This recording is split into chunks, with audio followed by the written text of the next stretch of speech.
ಎಲ್ಲರಿಗೂ ನಮಸ್ಕಾರ. ನಾನು ನಿಮ್ಮ doctor Madhu L, safe IVF centre Shivamogga. ಈಗ ಕಳೆದ ವಿಡಿಯೋಗಳಲ್ಲಿ ನಾವು ನಿಮ್ಗೆ ಈ ಎಂಡೋಮೆಟ್ರೋಸಿಸ್ ಮತ್ತೆ ಅಡಿನೋಮೈಸಿಸ್ ಬಗ್ಗೆ ಮಾಹಿತಿ ಕೊಡ್ತಾ ಇದ್ವಿ. ಸುಮಾರು ಜನ ನಮ್ಮ ಪೇಷಂಟ್ಸ್ಗಳು ನನ್ನ ಹತ್ರ ಬಂದು ಈಗ ಅಜೂಸ್ಪರ್ಮಿಯಾ ಬಗ್ಗೆ ಮಾಹಿತಿ ಕೊಡಿ, ಒಂದ್ಸರಿ ಆಗ್ಲೇ ಕೊಟ್ಟಿದ್ವಿ ಆಕ್ಚುಲಿ. ಆದ್ರೆ ಈ ಅಜೂಸ್ಪರ್ಮಿಯಾ ಬಗ್ಗೆ ಮಾಹಿತಿ ಕೊಡಿ, ಅದರಲ್ಲಿ ನಮಗೆ ಸರ್ಜಿಕಲ್ ಸ್ಪರ್ಮ್ ರಿಟ್ರೈವಲ್ ಬಗ್ಗೆ ಮಾಹಿತಿ ಕೊಡಿ ಅಂತ ಸುಮಾರು ಜನ ನಮ್ಗೆ ಫೋನ್ ಮಾಡಿ ಮೇಲ್ ಮಾಡಿ ಕೇಳಿದ್ದಾರೆ. ಈ ಅಜೂಸ್ಪರ್ಮಿಯಾ ಅಂದ್ರೆ ಏನು, ಅದಕ್ಕೆ ಹೇಗೆ ಟ್ರೀಟ್ಮೆಂಟ್ ಕೊಡ್ತೀವಿ ಅನ್ನೋದ್ರ ಬಗ್ಗೆ ಒಂದು ಸಂಕ್ಷಿಪ್ತವಾಗಿ ಹೇಳ್ತೀನಿ. ಈ ಅಜೂಸ್ಪರ್ಮಿಯಾ ಅಂತಂದ್ರೆ ನಾವು ಜನರಲಿ ಈ ಇನ್ಫರ್ಟೈಲ್ ಕಪಲ್ಸ್ ಅಲ್ಲಿ ಮೇಲ್ ಪಾರ್ಟ್ನರ್ ಇವ್ಯಾಲ್ಯೂಯೇಷನ್ ಅಲ್ಲಿ ಅತಿ ಪ್ರಮುಖವಾದ ಒಂದು ಕಾಂಪೊನೆಂಟ್ ವೀರ್ಯಾಣು ತಪಾಸಣೆ ಅಂದ್ರೆ ಸೆಮನ್ ಅನಾಲಿಸಿಸ್ ಅಂತ ಮಾಡ್ತೀವಿ.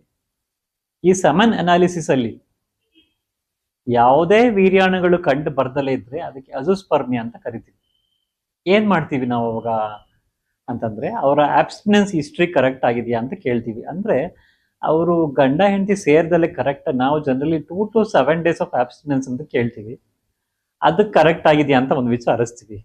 ಆನಂತರ ವೆರಿ ಇಂಪಾರ್ಟೆಂಟ್ ಕ್ವೆಶನ್ ಈ ಅಜೂಸ್ಪರ್ಮಿಯಾದಲ್ಲಿ ನಾವು ಕೇಳೋಂಥದ್ದು, ಏನಾದ್ರೂ ಸ್ಪಿಲ್ ಓವರ್ ಆಗಿದೆಯಾ ಅಂತಂದ್ರೆ ಕಲೆಕ್ಷನ್, ಅಂದ್ರೆ ನಾವು ಒಂದು ಕಂಟೈನರ್ ಕೊಟ್ಟಿರ್ತೀವಿ ಕಲೆಕ್ಟ್ ಮಾಡೋದಕ್ಕೆ. ಈ ಕಂಟೈನರ್ ಅಲ್ಲಿ ಸರಿಯಾಗಿ ಈ ಗಾಬರಿಗೆ ಕೆಲವರು ಸರಿಯಾಗಿ ಕಂಟೈನರ್ ಅಲ್ಲಿ ಕಲೆಕ್ಟ್ ಮಾಡೋದಿಲ್ಲ.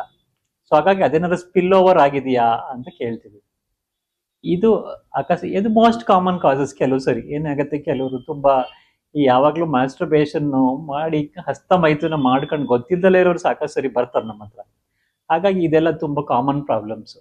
ಸೊ ಆ ಥರದ್ದೇನು ಇಲ್ಲ ಅಂತಂದ್ರೆ, ಅಂದ್ರೆ ಸ್ಪಿಲ್ ಓವರ್ ಇಲ್ಲ, ಕರೆಕ್ಟ್ ಆಗಿ ಪರ್ಫೆಕ್ಟ್ ಆಗಿ ಕಂಟೈನರ್ ಕಲೆಕ್ಟ್ ಮಾಡಿದ್ದಾರೆ, ಹಾಗೂ ಆಬ್ಸ್ಟಿನೆನ್ಸ್ ಹಿಸ್ಟ್ರಿ ಎಲ್ಲ ಚೆನ್ನಾಗಿ ಸರಿ ಇದೆ ಅಂತಂದ್ರೆ, ಆದ್ರೂ ವೀರ್ಯಾಣುಗಳು ಕಾಣ್ತಾ ಇಲ್ಲ ಅಂತಂದ್ರೆ ನಾವೇನ್ ಮಾಡ್ತೀವಿ, ಆ ಪೆಲೆಟ್ಸ್ ನ ಸೆಂಟ್ರಿಫ್ಯೂಜ್ ಮಾಡಿ ನೋಡ್ತಾರೆ. 3000 ಗ್ರಾವಿಟಿಯಲ್ಲಿ ಒಂದು 5 minutes ಸೆಂಟ್ರಿಫ್ಯೂಜ್ ಮಾಡ್ತಾರೆ ಸಮೈನಲ್ ಪ್ಲಾಸ್ಮಾನ. ಆ ಪೆಲೆಟ್ ಅಲ್ಲಿ ಅಬ್ಸರ್ವ್ ಮಾಡ್ತಾರೆ. ಆ ಪೆಲೆಟ್ ಅಲ್ಲೂ ಕೂಡ ಕಾಣ್ಲಿಲ್ಲ ಅಂತಂದ್ರೆ then we call it as azoospermia ಅಂತ ಹೇಳಿ. ಆಯ್ತು, ಅಜೂಸ್ಪರ್ಮಿಯಾ ಅಂತ ಬಂದಿದೆ ಅಂತ ಅಂದ್ರೆ ಏನ್ ಮಾಡ್ಬೇಕು ಮುಂದೆ ಅಂತ. ಈಗ ಅಜೂಸ್ಪರ್ಮಿಯಾ ಅಂತ ಬಂದಿದೆ, ನಾವು ಬಂದ ತಕ್ಷಣ ಏನ್ ಹೇಳ್ತೀವಿ, 1 ವಾರ ಅಥವಾ 10 ದಿನ ಗ್ಯಾಪ್ ಬಿಟ್ಕೊಂಡು ಇನ್ನೊಂದು ಸರಿ ವೀರ್ಯಾಣು ತಪಾಸಣೆ ಕೊಡಿ, ಅವಾಗ್ಲೂ ಕನ್ಫರ್ಮ್ ಆದ್ರೆ ಅಂತ ನೋಡೋಣ ಅಂತ ಹೇಳಿ ಕಳಿಸ್ತೀವಿ. ಸೊ ಹಾಗಾಗಿ ಈ 2 ಸರಿ ಗ್ಯಾಪ್ ಇಂಟರ್ವೆಲ್ ಅಲ್ಲಿ ವೀರ್ಯಾಣುಗಳು ಕಾಣಿಸ್ಲೇ ಇಲ್ಲ ಅಂದ್ರೆ then we call it as azoospermia ಅಂತ. ಇದರಲ್ಲಿ ಬೇಸಿಕಲಿ 2 ವಿಧಾನ ಇರುತ್ತೆ. ಒಂದು ನಾನ್ ಅಬ್ಸ್ಟ್ರಕ್ಟಿವ್ ಅಜೂಸ್ಪರ್ಮಿಯಾ ಅಂತ ಹೇಳಿ, ಇನ್ನೊಂದು ಅಬ್ಸ್ಟ್ರಕ್ಟಿವ್ ಅಜೂಸ್ಪರ್ಮಿಯಾ ಅಂತ ಹೇಳಿ. ಇದು ಸೆಲ್ಫ್ ಎಕ್ಸ್ಪ್ಲನೇಟರಿ. ನಾನ್ ಅಬ್ಸ್ಟ್ರಕ್ಟಿವ್ ಅಜೂಸ್ಪರ್ಮಿಯಾ ಅಂತಂದ್ರೆ ಈ ಬೀಜಗಳಲ್ಲಿ ಅಥವಾ ವೃಷಣಗಳಲ್ಲಿ ಟೆಸ್ಟಿಸ್ ಅಲ್ಲಿ ವೀರ್ಯಾಣುಗಳು ಉತ್ಪಾದನೆ ಇರೋದಿಲ್ಲ. ಉತ್ಪಾದನೆ ಇಲ್ದಾಗ ಅದು ಹೊರಗೆ ಬರಕ್ ಹೇಗೆ ಸಾಧ್ಯ ಅಂತದನ್ನ ನಾವು ನಾನ್ ಅಬ್ಸ್ಟ್ರಕ್ಟಿವ್ ಅಜೂಸ್ಪರ್ಮಿಯಾ ಅಂತ ಕರಿತೀವಿ. ಎರಡನೇದು, ಬೀಜದಲ್ಲಿ ಅಥವಾ ಟೆಸ್ಟಿಸ್ ಅಲ್ಲಿ ವೀರ್ಯಾಣುಗಳು ಉತ್ಪತ್ತಿ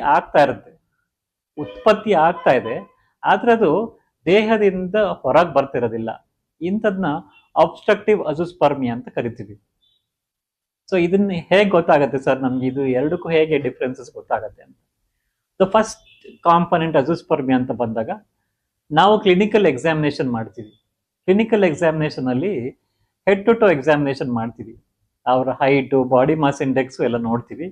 ಸೆಕೆಂಡ್ರಿ ಸೆಕ್ಷುವಲ್ ಕ್ಯಾರೆಕ್ಟರ್ಸ್ ಹೇಗಿದೆ ಅಂತೆಲ್ಲ ನೋಡ್ತೀವಿ. ಆಮೇಲೆ ಹಿಸ್ಟ್ರಿ ತಗೊಂಡ್ಬೇಕಾದ್ರೆ ಕೇಳಿರ್ತೀವಿ, ಏನಾದರೂ ಟ್ರಾಮಾಟಿಕ್ ಹಿಸ್ಟ್ರಿ ಇದೆಯಾ ಅಥವಾ ಸರ್ಜಿಕಲ್ ಹಿಸ್ಟ್ರಿ ಇದೆಯಾ, ಚೈಲ್ಡ್ಹುಡ್ ಅಲ್ಲಿ ಅವ್ರಿಗೇನಾದ್ರೂ ಹರ್ನಿಯಾ, ಇಂಗ್ವೈನಲ್ ಹರ್ನಿಯಾಸ್ ಆಗಿದೆಯಾ, ಅಥವಾ ಅನ್ಡಿಸೆಂಡೆಡ್ ಟೆಸ್ಟಿಸ್ ಹಿಸ್ಟ್ರಿ ಇದೆಯಾ ಅಂತೆಲ್ಲ ಕೇಳ್ತೀವಿ. ಇದೆಲ್ಲ ಕೇಳಾದ ನಂತರ ತಪಾಸಣೆ ಮಾಡ್ಬೇಕಾದ್ರೆ ಹೆಡ್ ಟು ಟು ಎಕ್ಸಾಮಿನೇಷನ್ ಅಲ್ಲಿ ನಾವು ಹೈಟ್, ಸೆಕೆಂಡ್ರಿ ಸೆಕ್ಷುವಲ್ ಕ್ಯಾರೆಕ್ಟರ್ಸ್, ಹರ್ನಿಯಲ್ ಆರಿಫೈಸಸ್ ಇದನ್ನೆಲ್ಲ ನೋಡಿ ಅವರ ಬೀಜಗಳ ತಪಾಸಣೆ ಮಾಡ್ತೀವಿ. ಬೀಜಗಳ ತಪಾಸಣೆ ಮಾಡಿ ಅದ್ರ ವಾಲ್ಯೂಮ್ ಎಷ್ಟಿದೆ ಅಂತ ಕಂಡುಹಿಡಿತೀವಿ. ಪ್ರಾಡರ್ಸ್ ಆರ್ಕಿಡೋಮೀಟರ್ ಅಂತ ಒಂದು ರೆಫರೆನ್ಸ್ ಪಾಯಿಂಟ್ ಇಟ್ಕೊಂಡು ನಾವು ಅದನ್ನು ತಪಾಸಣೆ ಮಾಡ್ತೀವಿ. ಅಬ್ಸ್ಟ್ರಕ್ಟಿವ್ ಅಜೂಸ್ಪರ್ಮಿಯಾದಲ್ಲಿ ಏನಾಗಿರುತ್ತೆ, ಜನರಲಿ ಟೆಸ್ಟಿಕ್ಯುಲರ್ ವಾಲ್ಯೂಮ್ ಚೆನ್ನಾಗಿರುತ್ತೆ, ಹಾಗೂ ಜನರಲಿ ವಾಸ್ ಡಿಫರೆನ್ಸ್ ಅಥವಾ ಎಪಿಡೈಮಿಸ್ ಅಬ್ಸ್ಟ್ರಕ್ಷನ್ ಇರುತ್ತೆ. ನಾನ್ ಅಬ್ಸ್ಟ್ರಕ್ಟಿವ್ ಅಜೂಸ್ಪರ್ಮಿಯಾದಲ್ಲಿ ಏನಾಗಿರುತ್ತೆ, ಬೀಜಗಳ ಸೈಜ್ ತುಂಬಾ ಸಣ್ಣ ಇರುತ್ತೆ, ಎಪಿಡೈಮಿಸ್ ಮತ್ತೆ ವಾಸ್ ಡಿಫರೆನ್ಸ್ ಏನೂ ಆಗಿರೋದಿಲ್ಲ. ಸೊ ಇದು 2 ಮೂಲಭೂತ ವ್ಯತ್ಯಾಸ. ನನ್ನ ಮುಂದಿನ ವಿಡಿಯೋದಲ್ಲಿ ನಾವು ನಿಮ್ಗೆ ನಾನ್ ಅಬ್ಸ್ಟ್ರಕ್ಟಿವ್ ಅಜೂಸ್ಪರ್ಮಿಯಾ ಅಂದ್ರೆ ಏನು, ಹೇಗೆ ಅದನ್ನ ಡಯಾಗ್ನೋಸ್ ಮಾಡಿ ಅದಕ್ಕೆ ಟ್ರೀಟ್ಮೆಂಟ್ ಹೇಗೆ ಕೊಡೋದು ಅಂತ ಅಬ್ಸ್ಟ್ರಕ್ಟಿವ್ ಅಜೋಸ್ಪರ್ಮಿಯಾ ಅಂದ್ರೆ ಹೇಗೆ ಡಯಾಗ್ನೋಸ್ ಮಾಡಿ ಅದಕ್ಕೆ ಟ್ರೀಟ್ಮೆಂಟ್ ಕೊಡೋದು ಅಂತ ಡೀಟೇಲ್ ಆಗಿ ತಿಳಿಸ್ಕೊಡ್ತೀನಿ. ಎಲ್ಲರಿಗೂ ನಮಸ್ಕಾರ.